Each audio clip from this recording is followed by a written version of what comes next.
All right, guys, we're going to talk about when you should do a push jerk versus a split jerk. So I know some people might be thinking if their split jerk and their push jerk or power jerk rather are pretty close in line, is which one's right for you. So essentially, if you think about it, so a push jerk or power jerk, what it does, it requires more shoulder flexibility, and it also requires more balance because you're dipping straight down. But you can get every bit as low and even lower than a split jerk.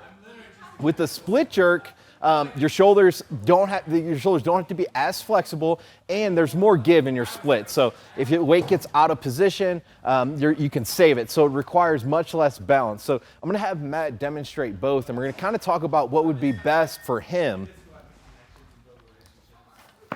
All right, let's go ahead and do a power jerk. Good.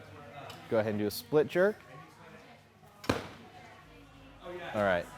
Then I want you to go ahead, so this is the true test here to really determine which one you should go with, because the heavier weights are going to take you a little bit lower. So I'm going to have Matt demonstrate a power jerk, but to simulate what it would be like if it was with a heavier weight. So I'm going to ask him to squat a little bit lower after he locks the weight out overhead.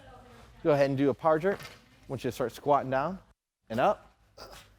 All right, he's a little tight there. And you can kind of see where the weight's going to drift forward on him. So for Matt, we're definitely going to want to go with the split jerk. There's some flexibility issues in the shoulders. A little bit of balance issues comes into play once he gets to around parallel. Matt's whole career, he used a split jerk. His shoulders were a little tight, had some lockout issues.